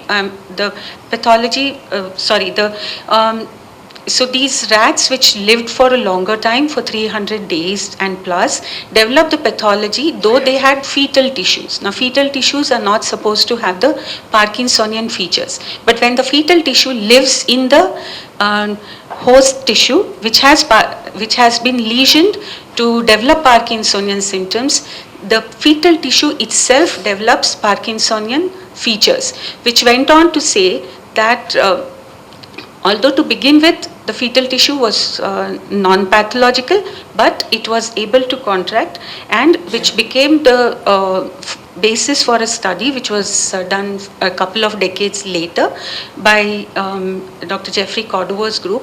And in that case, these were patients who actually received fetal nigral transplants. They lived for more than a decade and a half in many cases. So 14 years later, when they examined the brain of the patients, they found that the fetal transplanted tissue, nigral tissue, expressed tyrosine hydroxylase, express VMAT, that's the vesicular monoamine transporter. Both are the markers of dopaminergic neurons, but these cells did not express dopamine transporter. That means these tissues did not have the ability at the end of its own life within the host tissue, it did not have the ability to sustain its capacity to produce dopamine. And that also became the basis for the subsequent studies where it was shown that alpha-synuclein, which was present in the host tissue, that is the patient's tissue, was also seen to be present in the fetal nigral transplanted tissue, which showed that the alpha-synuclein has prion-like properties. Now we come to a little later decades in the history of Parkinson's disease research in India. This was so the data that we have collected has been in the last 25 years, but we have excluded genetics for obvious reasons. Shweta smiles at me. Thank you. So this particular meta-analysis showed, so here we've excluded genetics and presence of neuroinflammatory protocols. So this particular study showed that there were at least 789, maybe more. This is an approximate that we are presenting over here, of which 409 were clinical studies and 380 were basic science studies. So amongst the basic science studies that have been conducted in India, about 150 were on ethnopharmacology. So there is a momentum in that aspect, that people are interested in understanding the role of phytoceuticals in rescuing Parkinsonian symptoms. There are studies on small molecules, mitochondrial targets, and using different experimental models like the rodents, zebrafish, Drosophila, as well as Caenorhabditis. So what I have done for today's presentation or discussion with you is that I have looked at studies which are focused on critical factors that govern the Parkinsonian symptoms or manifestation. Here we have the clinical correlates, the epidemiology, pathogenesis, as well as genetics. I have kept genetics towards the end so that I can conveniently skip it. So when we look at the clinical correlates, we talk about motor fluctuations in terms of the motor difficulties that the Parkinsonian patients suffer from. There is neuropathy, there is sleep disturbances, particularly the REM behavioral disorders that we see, loss of olfaction, which also forms as a part of the prodromal syndrome, restless leg syndrome, as well as impulse control. Now, these have been conducted by all the proponents of movement disorders. They are all movement disorder specialists. We can call them the guns of Navarone, followed by the Force 10. I think most of us know about them through their names, but let's give a face to them. Dr. B.S. Singhal, who was the first neurologist to found the Society for Movement Disorders Society in India. Dr. Madhuri Bihari, Dr. Shamal Kumar Das, they are from so Dr. Madhuri Bihari is from New Delhi, from Dr. Shamal Kumar Das is from Kolkata, and the lower panel is from Bombay, Dr. Mohit Bhatt, Dr. Uday Muthane, Dr. Rupam, and Dr. Asha Kishore. So the best part is that they are from the different geographical locations of the country, but have a common goal of understanding and addressing the issues faced by Parkinson's disease patients. Now, these are a few clinical studies which I have gathered or tried to tabulate, and they talk about the different clinical symptoms in Parkinson's disease or Parkinsonism.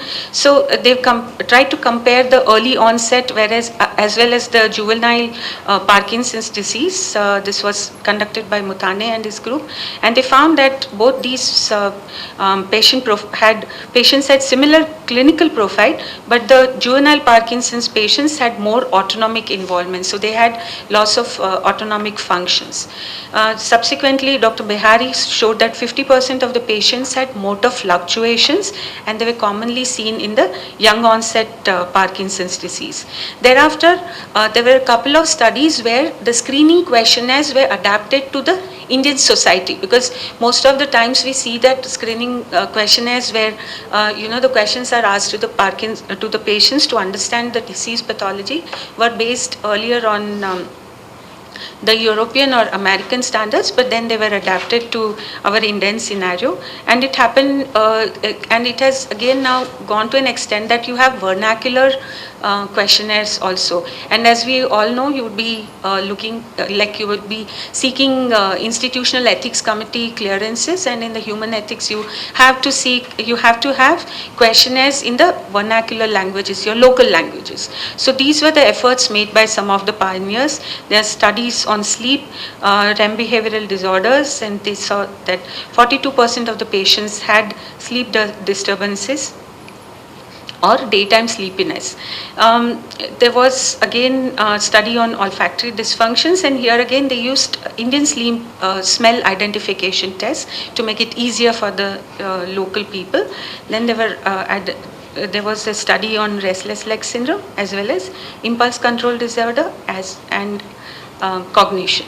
So studies from NIMHANS have also shown that there is an involvement of autonomic dysfunctions, like the PD patients show a 94% restrictive pattern of the respiratory involvement. There are neuropsychiatric correlations with the obsessive compulsive disorders, as well as loss of oculomotor function, and including speech, where Dr. Shivshankar has made significant contributions. There is also urogenital involvement in the PD patients. Now we come to the second aspect, that is the epidemiology. As Shweta said, that it is good to look at the population genetics. So it is also another modality where people look at prevalence in the population to understand what is the pattern of the disease in the Indian population. So epidemiology estimates, they provide us ideas of the incidence or prevalence of the disease, its distribution pattern, and one can identify possible control mechanisms. As we saw that there were several patients suffering from PD in the areas surrounding the manganese associated mining activities. So if there are any possibilities to control those parameters or identify other factors relating to health, and one could also understand the neuroanatomical basis of this prevalence. So now, as far as the epidemiology of Parkinson's disease is concerned, there have been several studies which have been conducted in last 4 or 5 decades. One of the interesting studies was in the Bombay region on the urban Parsis. Okay, I'm sorry. So this particular study showed that there was a higher prevalence in the Bombay Parsis compared to the other Indians, where the population was just around 5 to anywhere from 14 to 53 per 100,000, but it has increased in the last this day. So there is a lower prevalence of Parkinson's disease in Asian Indians. There was a landmark study by Dr. Muthane and his group which showed the neuroanatomical basis for this lower prevalence of Parkinson's disease, and that was related to absence of loss of dopaminergic neurons with aging in these cohort. We have subsequently provided the basis through quantification of several parameters in our laboratory and have developed an animal model for differentialist. Now, Shweta has already talked about the PD genetics, and she also mentioned, Prashanth also mentioned the presence of Lux Giant consortium all over the nation. Now we come back to the fundamentals. There have been, as I talked about, several studies which are focused now on ethnopharmacology and and identifying different targets. Now here, when we talk about alpha-synuclein, which Ravi has elegantly mentioned, there are, as well as Latha has mentioned, there are several studies which have used different animal models and tried to understand the mechanisms, and somewhere they have used interventions like Bacopa, Monieri, Suetamin, as well as other biological, botanical products to understand the whether these pathological progression can be rescued at a certain time point. Autophagy modulation, Ravi has already elegantly described, and he has moved on to not only from the rodents to the faster, the animal models which give a faster and more reliable answer, and so is the case of mitophagy. Antioxidants have been used in recent times, and so has been another modality. So these particular studies have looked at behavior-based changes. So there they have given major focus on behavior, that is kind of here, which is assessed by locomotor activity, and several studies have again come out from these aspects. Just a brief about the ethnopharmacologic associated aspects. So here we have Lupina pruriens, Curcumina longa, Ginkgo bilboa, and Georgie. So as we see, I'll just wind up in one slide. As we see, Indian contributions have been extensive and very emphatic and effective. We have got answers to the questions raised by epidemiology in terms of therapeutics through allopathic and ethnopharmacological interventions, through pathogenesis as well as genetics. So this is the emerging link. We are quickly fitting in the fluid biomarkers and validation, as Albert has suggested, and Dr. Prashanth would like to assure you that we would be definitely interested in this particular aspect and look forward to your support. So the topic which Prashanth proposed to me was kind of me, an ant, looking up, trying to, understand the different aspects of. I'm not even a scientist here. I'm just an ant looking up the different aspects of the elephant behavior. But then we quickly put my team into action. We all independently collaborated and brought up this presentation today. My early learning in Parkinson's disease was also influenced by Professor Heiko Brack, who I had the fortune to meet him, and my team of PhD scholars helped my learning stabilize better. And who better than my collaborators who contributed towards my learning, who expedited my process of learning. Thank you very much. Okay, so if no more questions are there, then I would like to thank Dr. Phalguni for nicely describing the Thanks once again. Thanks for your patience. So the final speaker for the first or academic session of this meeting is Mr. Ramesh Menon. He's from Medgenome Labs, Bangalore, and the title of his talk is "What Can We Do in India on Parkinson's or Neurodegeneration Research in Near Future?" Good morning, everyone. As you can see, the title of the talk is different from what announced, because I'm a replacement speaker for my CEO, Dr. Ramprasad. He could not make it today to come here. So I'm Associate Director of Genomic Medicine and Personal Genomics at Medgenome. So I'll be talking about more on the genetic study that we did that Dr. Shweta was mentioning. On the PD genetics, I think it's one of the, it's not only one study, so it has been, the 3 studies we did, in collaboration with PRI. So I'm not talking more on the PD thing, but what I understand, it's a very complex disease overall, in whichever aspect you look at it. For diagnosis, even the molecular diagnosis, it's a very complex disease. And this is the global burden. You can see, like, so this is a 2016 data, but we don't know. So this is the estimated number. So as the previous speaker was telling, it's not very highly prevalent in India, but still it could be, I don't know, I'm just guessing because of the diagnosis, and you showed like more than 100% increase is coming up. So it could be because of the undiagnosed thing in the rural spaces.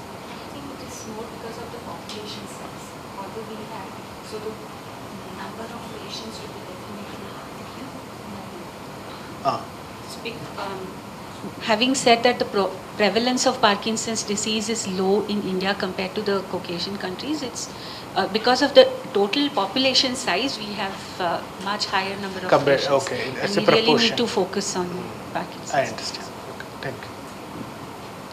Now this is the disability adjusted life years. So you can see the South Asians are placed here, and you can see the life years are more in the high income countries compared to the low income. So the lower in the blue part, you can see like the African sub regions of the Africa. So we stand somewhere here. So coming to the genetics part of it, genetics can explain as per our present standing, it's up to 25% of the disease can only be explained by genetics from the discovery so far, from the 90 risk loci and 10 to 15 causal genes, and the unknown reasons are almost 75%. So coming to the genetic part, there are 2 variations of it. So like one is like the monogenic or the causative thing, which is rare mutation, the variations, genetic variations that are found rare in the population, and the second is the polygenic variation. So small effects from hundreds or thousands of genetic markers. So this is the evolution of the genetics part. It aligns with what Dr. Shweta was mentioning. So far 90 risk loci were discovered in the pre-Jivas era. So isolated genetic studies were there, not like a genome wide association study, but analyzing individual genes. So from 2005 onwards the discovery has been increased, but compared to other diseases I would say it's very limited, like 90 risk loci. And what are the applications? So one is like the discovery, the number of markers have been increasing with the time. The genetic risk loci discovery has been increasing. Now it's 90, and we have few more now. So and there have been large consortia and efforts and all are there. So more discoveries will happen. And this can be brought to the translational, how it can help a patient. So that's the bottom line. So it can help in target discovery. I'll show you one example that in the recent study that we did. So and the discovery of new markers and all. Now basically Medgenome was part of this 3 study published. One is the most recent is the BioPD genetic study with almost 700 BioPD samples and 1,300 controls. And a pilot study was conducted 2 years back with 100 patients. And a clinical research paper was explaining the clinical characteristic, the non-genetic part of it, of this, the whole cohort was also published. And the PD clinical study, it's a completely clinical study. I'm not going through to read out the points, but basically the clinical characteristics of the 700 patients were described in that paper. And the pilot genetic study we had, as I told, 100 whole genomes, where whole genome sequencing were done on 100 patients, and we described the data.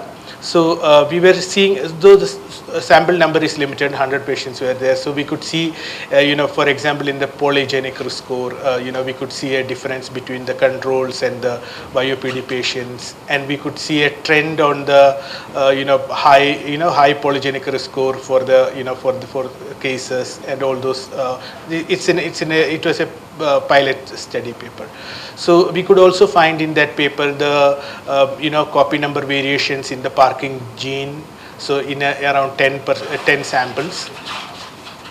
And the latest PD study we have, we looked at the, we have around 700 samples, and we looked at the genetic aspect in multiple ways. One is like looking at the rare variants, that is the causative reasons on the diagnostic point of view. So and the other part is like the common variants. So we applied 3 technologies here, like the whole genome genotyping array.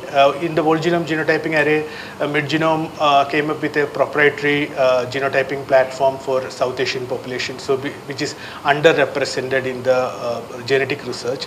So we have a product which is to genotype the the variants that are seen majority in the South Asian population plus the common variants. We use that platform, and we have the whole genome sequencing plus the whole exome sequencing was also done.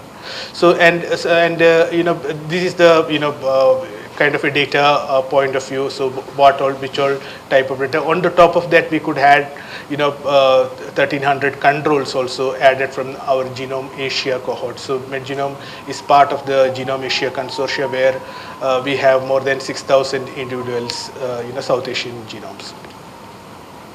So coming to the sample, PD sample summary. So we had a early onset and YOPD majority. We had few LOPD and JOPD individuals, and majority were sporadic PD, almost 80%. And this is I am not going through the detailed data analysis workflow. So basically, I am a genetic data scientist. So we had to plan the experiments. As I told, it's a multi-technology, multi-platform data generated. So we had to devise the data analysis. It's slight may add complexity if I try to explain. So basically, from the genome-wide association study, our major findings were 2. One is like the SNCA loci, which is well known, and well known. When I say well known, it is shown in the more than 1 million samples, 1 million patients in the IPDGC consortium European cohort. And they were, and in the European study, as the sample size were large, so the significance value is E minus 100, more than 100. But in our cohort, modest cohort, we were getting genome-wide signal above E minus 8, and these are like kind of comparing their p-values, the statistical significance, what we got in the prior cohort and what is there in the IPDGC cohort. So we could replicate many of the markers in that loci, and this shows the correlation basically.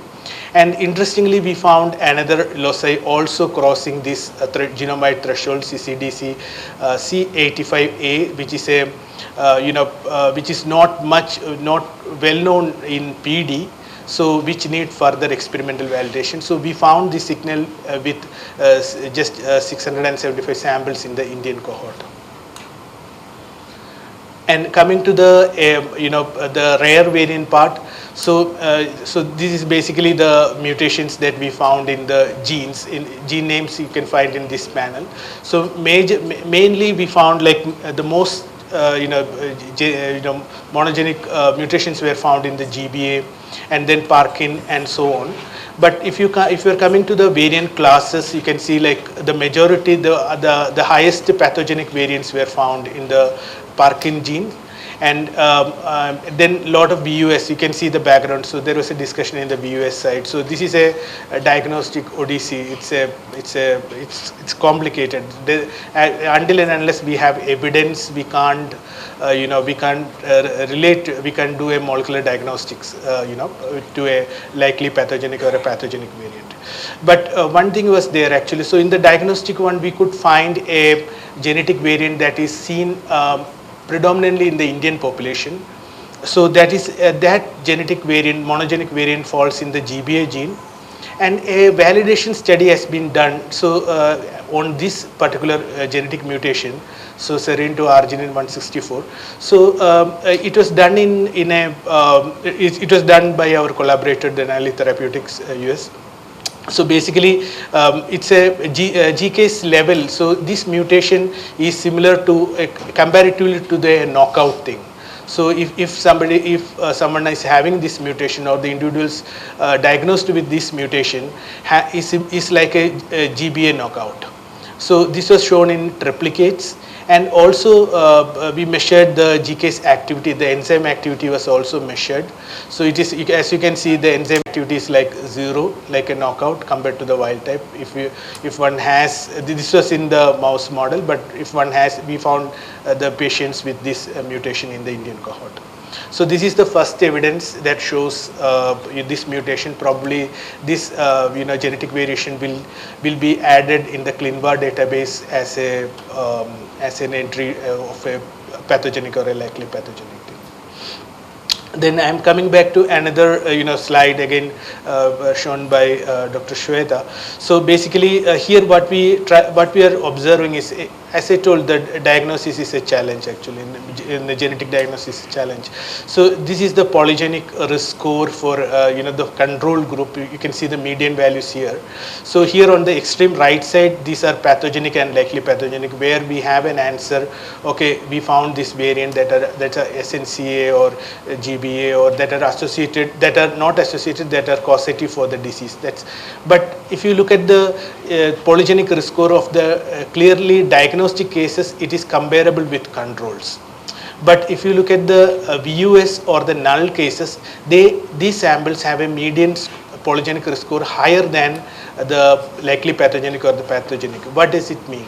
So it means not only the classical well-known causative mutations, but also the common polymorphisms that act together to confer the genetic risk for these patients. So which are actually in practice now classified as VUS or the null cases.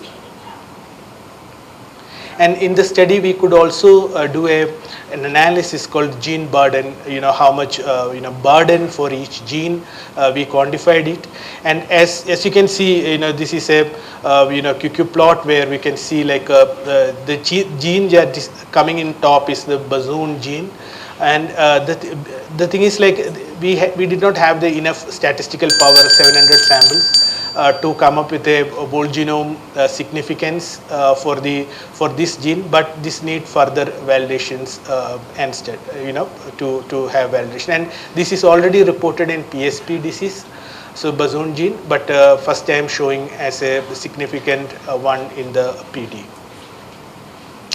So conclusions and future directions. So basically we found like the major drivers, genetic drivers, causative drivers are Parkinson, GBA, PINK1, LRCA2, which are very well known. And Parkinson, a lot of Parkinson mutations that we are finding in the Indian patients, as I was showing in that, copy number variation thing. And SNCA is a well-known, loci that we identified also in the Indian population. And along with that, a novel association, which needs further validation, like the CCDC, C85A. And polygenic risk score can be used as a good screening tool. I won't say diagnostic tool, a screening tool.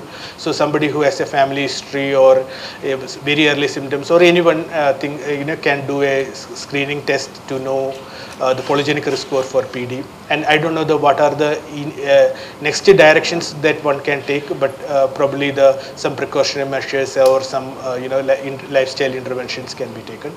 And the gene burden analysis further needs a validation. So it's Bazoon gene came up in the Indian cohort here. And future directions also I would like to add, like coming from genomics, next level can be the proteomics part of it. So which can be, further validations or further proteomic studies can also be done to in the Indian cohort to know the things. We see many things are overlapping with European, but we also see some few things are specific also for Indian population when we come to the PD genetics. Thank you. Thank you, Ramesh sir. We can have 2 or 3 questions. So this is regarding the Bazoon gene. I have a naive question. So when you say gene burden, what are you implicating? Is it overexpression of the protein you're considering? Or? No, actually, so how much are the damaging genetic variants? So the loss of function variant, the missense variants, all those variants are highly, the number of variants, those variants are present in high percentages in this gene. So compared to the other gene. So this is like for each signal is not coming as significant, but altogether this gene has maximum number of damaging genetic variants. No, I understand that now. A follow-up question I had was, when you have these variants, do you also go for protein function prediction in terms of let's say dominant negative or something, because the variants may not be it may not be homozygous. Yeah, that's the main thing. So like the GBA gene validation that we did, we also need to do validation for the Bazoon gene. Only thing that we could not take it up because it did not have the genomate significance level because of the statistical power. We also did some statistical power analysis kind of a thing. We need at least 4,000 Indian patients to reach that level. Thank you. So it's a huge protein, as far as I know. So did you see mutation in one particular single SNP, or are there multiple across? Is there any particular regions affected, or exon wise map I don't have now, but it's across the gene. It's all in the coding region. All in the coding region. Okay. We select only the coding region one, and also have an impact, functional impact in the annotated databases, and also it should be rare. Rare, like less than 1% seen in the population. So these were the criteria qualifying for that variance in that gene. And nothing is known about the expression in the patients? This gene is highly expressed in the brain. We checked in the general, I am telling. So we did not check in the patient's sample cohort we have. Yeah. Thank you. This Bazoon gene, we looked into patients' clinical aspects of that, because Bazoon was told to be associated with the PSP cohort. And when we checked into the PD cohort patients of ours, most of these patients have gait and balance issues. So given that even in PSP that it is more of a gait and balance related issues, so Bazoon should be somewhere related to gait and balance type of a function. That is an reduction. It may not be connected also. That should be other way around, because PSP patients may not respond with the dopaminergic going on. And if you look at Bassoon gene is not reported in the other international publications where related to Parkinson's disease. And many of these, when you have young onset PDs and other things, they have primarily gait issues. And there we have found all those Bassoon mutations have come as positive or VUS. So then, just to add to what he was saying, in the Drosophila, what we are studying is a neuromuscular junction. Okay. So connections through the synapse to the muscle. In those functions also, if you have problems with Bassoon in terms of its ability to help in release the neurotransmitters, we see movement disorder-like symptoms in the larvae or the adult fly. It's a very interesting point from, Dr. Prashanth is the right person. We did not do further investigation on the molecular side or the proteomic side, but we can check the deep clinical data that we have. So to see whichever patients that we are seeing Bassoon gene mutations, so we can identify the burden carrying individuals, whether they have this kind of symptoms significantly compared to the rest of the group. This can be just based on the clinical data that we have. And what we generally do is that if those variants, if they are conserved, let's say in Drosophila or in C. elegans, you can then try to make a knock-in variation of the variant in that organism to see if it phenocopies movement associated or tremor associated. Those are easy. Just one question I had, whether this Bassoon and the alpha-synuclein, are there any correlation? Do you find them existing together? We did not check that. Not checked together. Bassoon, we did not proceed further just because if we do further experiments and validations, we won't be able to justify the statistical significance. Rather, we showed the other way, like we showed in one figure, we showed we don't have enough statistical power. So we need 4,000 samples to get there. If no more questions are there, so here Thank you. Thank you, sir. So the first academic session is concluded now, and we will have a short coffee break of 10 minutes, and which are being arranged outside. And after coffee break, we will start our next session.